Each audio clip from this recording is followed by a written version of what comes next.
Grown is a podcast from the Moth. Please like and subscribe to our channel and click the bell icon to get new video updates.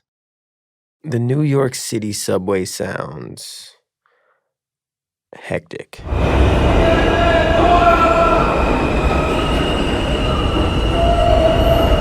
Scraping, rails scraping, metal scraping.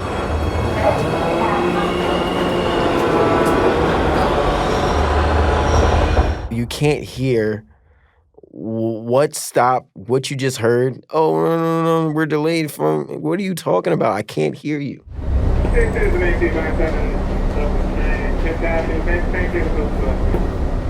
Being on the subway alone and like for the first time as a young like person is just like weird and unpleasant.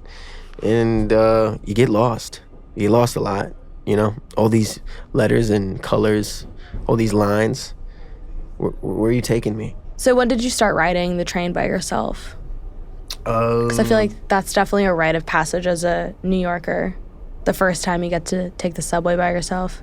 I started taking the subway when I got into this high school in a different area of New York, and that was like my first time actually like traveling alone. Because I used to always, I went to middle school right behind my house, so it's like, oh, I'm leaving this area. I'm essentially not just graduating middle school, but graduating into another side of my life, and I got to take the train.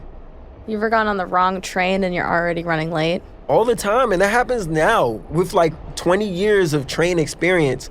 Not 20, I'm not that old. 10 years of train experience and I'm still getting lost. It was like nice to like coming back like home, like I had train friends, you know, and like I had like a little community of train friends. And that was cool because then we were kind of like talking on the train and fraternizing. And I actually look forward to like getting out of school and taking the train with like these 5 kids that went to my school but also lived in my area, and we could just take the train together. Grown. I'm Aleeza. And I'm Fonzo. And this is Grown, a podcast from the Moth full of stories about what it means to grow up. In this episode, Search and Rescue, stories about feeling lost and getting found. First up is Esther Messe. I was actually in the audience the night that she told this story at a really special Moth education showcase. Take a listen. As a kid, I was very carefree. I didn't care what anyone thought. I would do anything that made me smile no matter what. But out of all my numerous unique traits, and trust me, I had a lot, there was one in particular that stood out. When I was a kid, I would always play these games. And when I say games, I don't mean tic-tac-toe or I Spy like every other kid at that age was playing. These games were my own personal games for me and me only. Like, if I walked in a room, I could only leave if I left the way I came in. Or if I spun in a circle, I had to spin back around. And these games were so simple, but it satisfied this urge I couldn't quite put into words. Like, I'd be in my 5th grade dance class, and after everybody would do the spin choreography, I'd still be in the back trying to sneakily spin back around without getting scolded and labeled a delinquent in front of my entire class. It was like Simon Says. Well, if Simon Says was only played by one person, but still. Simon would follow me around during the day, giving me gentle nudges whenever he felt in the mood to play. I never thought he was inconvenient. I was always able to brush these urges to the side if I really need to. Like, Simon Says, touch your nose. Simon Says, raise your hands. Simon Says, you did that terribly and you have to do it again until you get it right. This was something that I grew up with, so it was so normalized in my eyes, and I never saw any reason for me to scrutinize over it. Things started to change as I got older, though. And I know that 7th grade is just a year that people universally never want to think about ever again. But my 7th grade was especially significant. And I mean, Simon went crazy. He decided he was sick of these dumb children games, grabbed me by the collar and said, "Let's play." These urges that were once so menial were now becoming restrictions inhibiting my everyday life. My once perfect transcript in attendance was completely and utterly shattered, barely being able to get out my door without some new rule being added. Out of the 180-day school year, 52 times, I I chose Simon over my own education. I knew that the words Simon was spewing at me were empty threats and nonsense, but that didn't take away from the fear and the fact that I had to listen to him. And in the end, it even got to a point where I wouldn't leave my room because I didn't want to play the game anymore. Obviously, my parents started taking notice that their once very peppy and honestly overly energetic child was now quite the opposite and decided it was time to get me professionally evaluated. I was brought to this building across town, and I walked into this waiting room. The walls were white, and the ceiling was white, and the chairs were white, and the carpet was definitely white at some point. Honestly, I don't want to know what happened to it. And in my head, I immediately started comparing it to what I thought isolation rooms looked like in mental hospitals. And despite it all, this is when the real panic started to set in. Why would my parents bring me here? Do they think I'm crazy? And maybe I actually am, because honestly, I don't have any other explanation. And while I was sitting in that chair, I just wanted to go home. I didn't want answers, I didn't want to know, and I didn't want to be sick. And when I was finally called into that room, I was like 90% sure I was about to be shoved into a straitjacket, but instead, I was greeted with this lady who started asking me questions, you don't normally ask someone within the first 8 minutes of meeting them, like, hi, how are you? Do you ever have thoughts of inflicting bodily harm to yourself or others? Like, let's just slow down for a second. And after waves and waves of uncomfortable questions that I'd rather not get into, and 30 minutes of waiting, I was called back into the room, sits down, she looks me in my eyes, and she says, you have obsessive compulsive disorder, also known as OCD. Girl, my room is the messiest thing I've ever seen. I have papers everywhere, I have clothes everywhere. I don't even know where my homework is tonight. You're either a fraud or you pass with low C's. Because I'm the most disorganized person I know. The next 20 minutes were then getting spent that OCDs actually consist of two components. There's intrusive thoughts, and then compulsions which follow, which is anything to make that thought or feeling go away. When my initial stubbornness wore off, there was a sense of relief through me. If this was something identifiable, then this meant that there had to be others out there, and this meant that I could be fixed. But that small sense of relief was very short-lived and very broken by none other than the internet. Once I started going on every website and sketchy forum that I could find, looking up symptoms, and throughout all that, I could not find ones that exactly pinpointed what I experienced. So at this point, I was like, okay, this has to be some bullshit, because how am I not even normal within this category of not being normal? And I carried that thought and a whole bundle of shame with me everywhere I went. I didn't want to tell anyone or get the help that I needed because I just wanted to pretend it didn't exist. But in the end, I only succeeded in shutting out my friends, and my grades were slipping. A few months after my official diagnosis, I was walking to school with a group of my friends and this girl who was new to my school. I only knew her in some of my classes, and I didn't have any more than surface level conversations with her, so I didn't really know her that well. But I was dozing off in my head rather than engaging in whatever seventh graders talk about at 8 a.m. when I suddenly snapped back to reality when I heard someone say the word OCD. I was so startled I initially thought people found out my deep, dark, and terrible secret that I instinctively asked, why are you talking about OCD? In a much harsher tone than I intended. But before any of the girls had time to figure out whether or not I was being offensive, the new girl stepped in and she told me that she had exposure therapy later for her OCD. That was a big moment for me.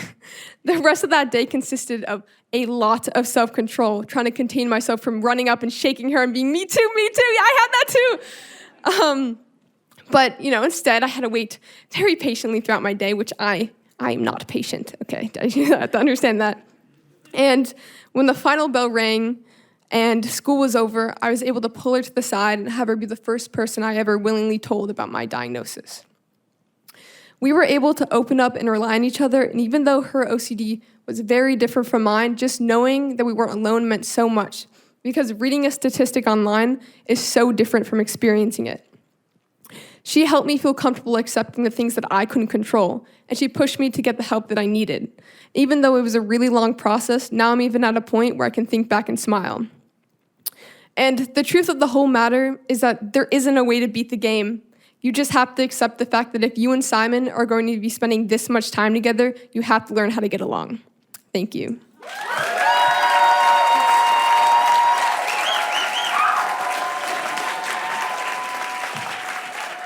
That was Esther Messe. Aleeza and I were both in the audience for that story, and it was really powerful hearing it live. We ask every storyteller that appears on Grown how their younger self would describe them now. She said, "My younger self would look at me now and wonder if I'm ever going to stop growing." I feel that. We'll have more info about Esther, along with bonus content, ways to get in touch with us, and all that good stuff at themoth.org/grown. You can also follow us on social media at GrownPod. Up next, a story about an adventure in the Bronx. But first, Aleeza, what was a time in your life that you felt the most lost? We're starting out strong, I see. Okay, when I was in college, I came into college thinking I had a 10-year plan. Like, I'm going to study journalism. I'm going to intern at NBC. I'm going to secure connections there. I'll be a producer, and then I'll graduate college and, be a producer, and my life will be great and wonderful. And I started off my plan, and I went into college, studied journalism, first year interned at NBC, and ended that internship being like, I don't want to do this for the rest of my life. I don't really remember what exactly was happening in the world at that point, but something was going on that really made me realize that there are other stories that I want to tell and other ways that I want to tell them rather than through TV news, which is a great medium. It just wasn't for me anymore, and I felt really, really lost. And then Anthony Bourdain died, which to me was devastating because he was the reason I wanted to be a journalist in the first place. Tough loss. And then it was really weird. I went to put flowers on the restaurant that he worked at, and that day, right after I put down the flowers, I got an internship at an NGO, and it was I felt like a sign.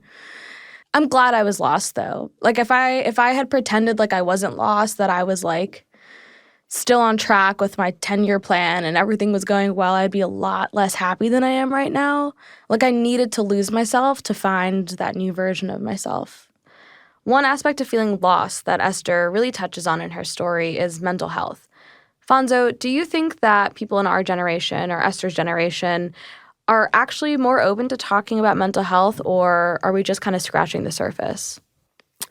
I think it's like a double-edged sword. I do think that mental health awareness is definitely out there on social media, and people do address it. I think it's subjective. You know what I'm saying?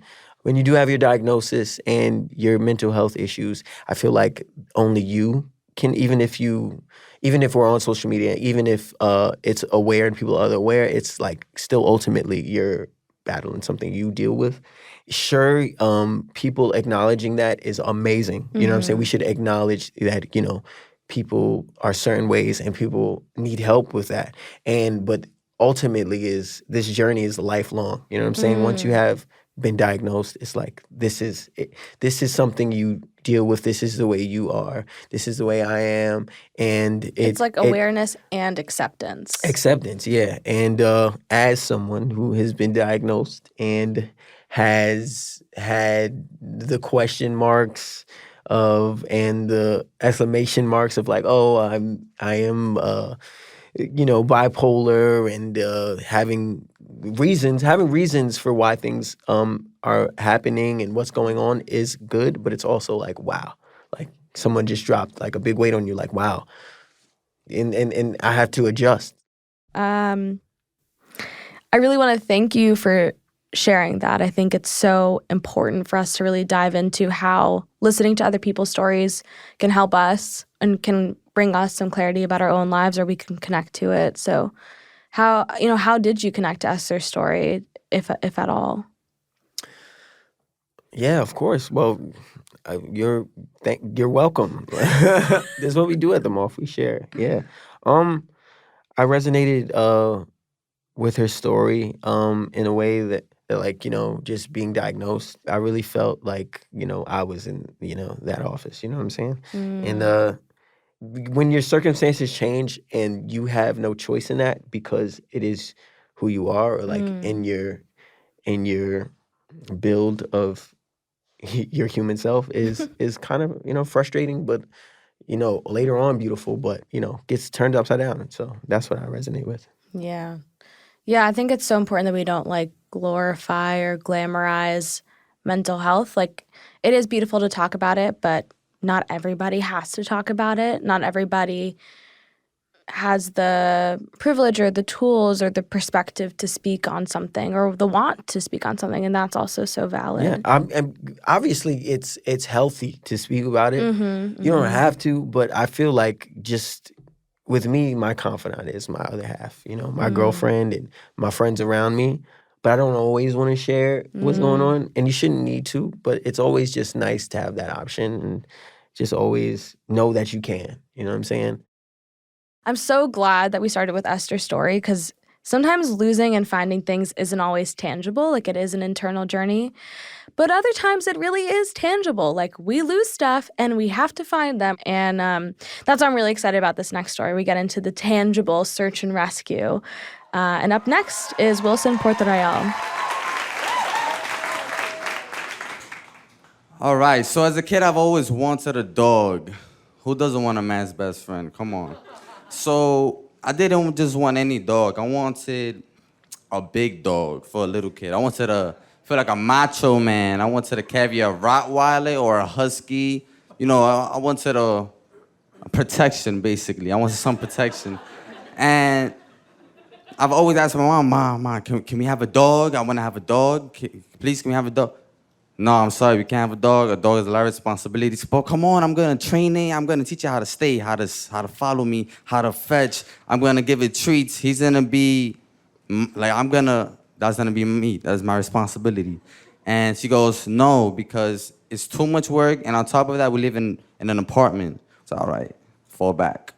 So last year, I arrived home from school and exhausted, take off my shoes, I put it to the side, and I see this little fur ball come up to my socks and starts nibbling my socks. And I just feel the little teeth, little sharp teeth going into my toes, and it tickled, but it hurt at the same time. It was like little pinches. But I couldn't get mad at the fact that this was a dog right there beside me. So the excitement, I didn't really feel as much pain. And I looked at him, and I remember seeing the nice little chocolate coloring, like a caramel color with some white whipped cream. Just picture that combination together. He was a lovely dog. We named him Hershey. So Hershey, he was given to me about 2 months.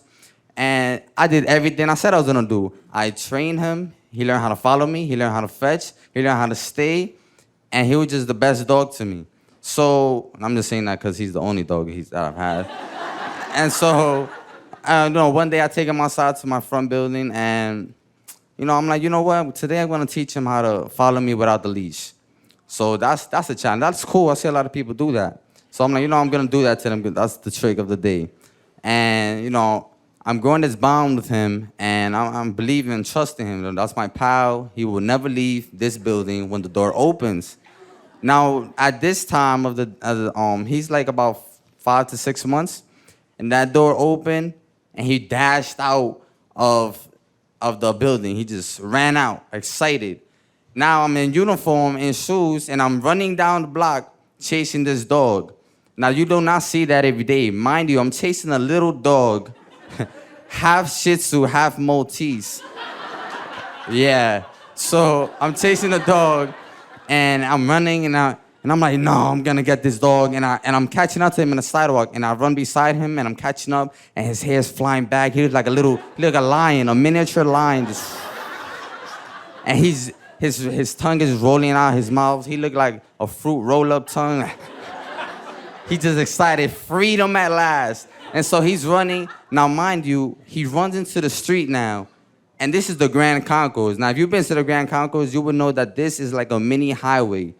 Hell breaks loose. Anything could happen in the Grand Concourse. Now, in the Grand Concourse, I felt like, you know what? This is my responsibility. I said I'm gonna take care of him. Now I have to go and take this risk, and I charged for him. I ran outside into the streets, and I'm chasing this dog. Now, mind you, I felt like a superhero. I had to get through any car, any bus that was passing through, and I felt like Captain America. I ran through all these cars, and no, you're gonna stop. I'm on a mission right now to save the dog. Mission of the day. Get this accomplished. Now, the bus driver sees that I'm chasing this little dog, and he's like, oh, yeah, go get him. yeah, get him. And I'm, oh, thank you. Now things are getting a little hectic because he runs into the middle of the street, more centered, where all these cars are coming up. Now you have vans, cars, trucks, buses, all coming in from one side, and he just shocks, and everything gets hectic. It's faster, they coming, and now you see the honks of the cars, and you can hear the tunes of the buzz. And it was too late for death because I grabbed my dog and I lifted him up into the sky like if he was Simba. Death was not gonna take my dog today, no. So I'm lifting him up into the sky because he was Simba, and I bring him to my chest, and I have this heart-to-heart, chest-to-chest connection. And he's just shivering on me, and I go, no, you little dog. I'm scolding him like, no, next time, like you see a child, you will hold his hand, so you're causing stress. I'm gonna keep you on the leash. You are not going nowhere. And so I walked off with the dog, and the bus driver gives me the thumbs up. He goes, yeah. And I walked out of there feeling victorious. Thank you.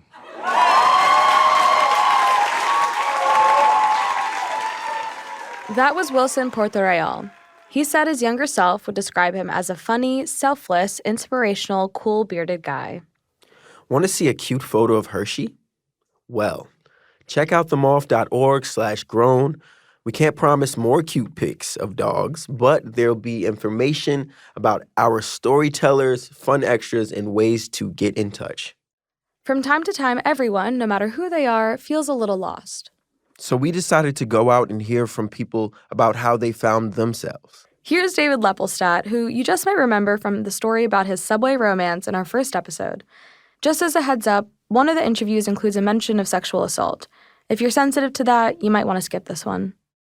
Hello, this is David, and today for the Search and Rescue episode, I'm actually here at the Chelsea Flea Market, a place where people buy lost items and, in doing so, find them. Have you ever, in your life, lost an item that was important to you and then found it?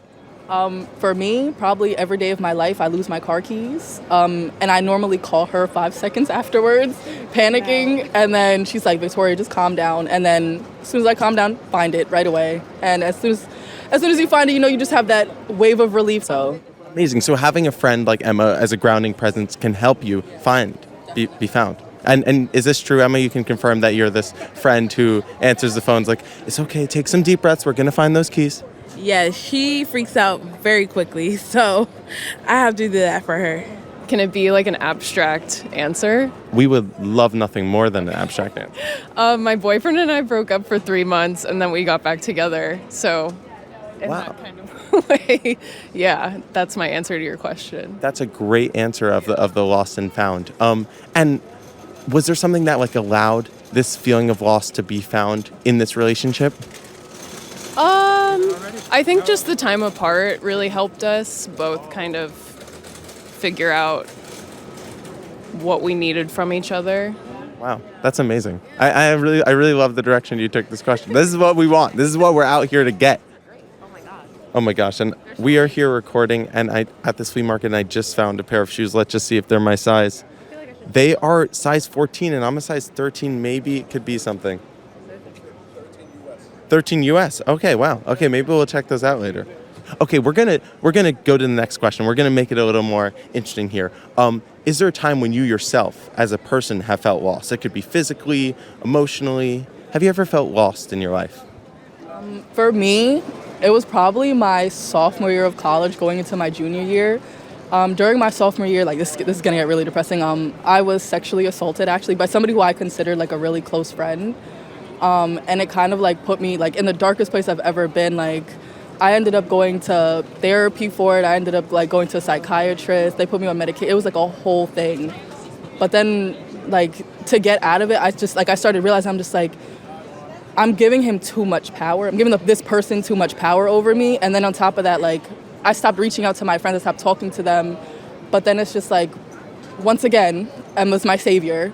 And she always brings me out of the darkness and always shows me the light. So That's so beautiful. And thank you so much for sharing that with us and showing us like how relying on the people we love and finding our strength can be this way of... It's very empowering. Honestly, it's very empowering to like have people around who actually love and care for you. And no matter what you do, like they're still going to be there for you. It just means everything in the world. I really want to thank you so much for talking with me. This was like really a special conversation, and it was really great to meet both of you. And this friendship you have is really beautiful to...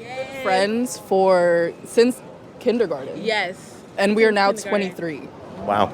So it's been a while. It's been a ride. It's been a long ride, but like honestly, I wouldn't have anybody else as my best friend. It's amazing how every single person you pass on the street has their own story to tell. And in our next episode, we'll hear more of them. What's our theme, Fonzo? Next, we're getting musical, with stories all about how concerts and bands and songs can change your life. Here's a little clip. When I listen to them, all of a sudden I feel like I'm big and like I'm powerful and like nothing can touch me when I'm walking down the street, which is really not something I feel ever at this point in my life. If you're liking the pod, we would love for you to share it with a friend, whether that's actually in person or on Instagram, TikTok, whatever you're using these days. And if you do share on social media, tag us. We're at GrownPod. And remember, no matter how old you are, you're never fully grown. Alfonso Lacayo is a Moth alumni from the Bronx, New York. He's passionate, creative, and makes music. And if he's not hosting this podcast, you can find him putting essential oils in his hair. Aleeza Kazmi is a multimedia storyteller passionate about using the power of storytelling for the social good. If she wasn't hosting this podcast and had no student loan debt, she'd own the best restaurant in Queens with the best risotto you've ever had. Grown's senior editor is Sarah Jane Johnson, and Grown's senior producer is Mark Solinger. That's me. With support from the Moth's education and artistic teams, as well as our executive producer, Sarah Austin Janess. Esther Messe's story was directed by Michelle Jalowski with additional coaching by Hannah Allen and Diavion Walters. Wilson Portorreal's story was directed by Catherine McCarthy with additional coaching by Nora Revenaugh. This podcast wouldn't be possible without the work of the Moth's education team, Melissa Brown, Anna Stern, and Devin Elise Wilson, as well as our instructors past and present. Mixing is by Davey Sumner, with original music and sound design by Davey Sumner and Luke Williams. We're grateful to former producer Julia Purcell, intern K.A. Carter, our teen focus group, and everyone who was kind enough to send us audio for our montages. The rest of the Moss leadership team includes Sarah Haberman, Catherine Burns, Jennifer Hickson, Meg Bowles, Kate Tellers, Jennifer Birmingham, Marina Kluche, Suzanne Rust, Brandon Grant, Leanne Gully, Inga Glodowski, and Aldi Kaza. All Moss stories are true, as remembered and affirmed by the storytellers. Grown is presented by PRX.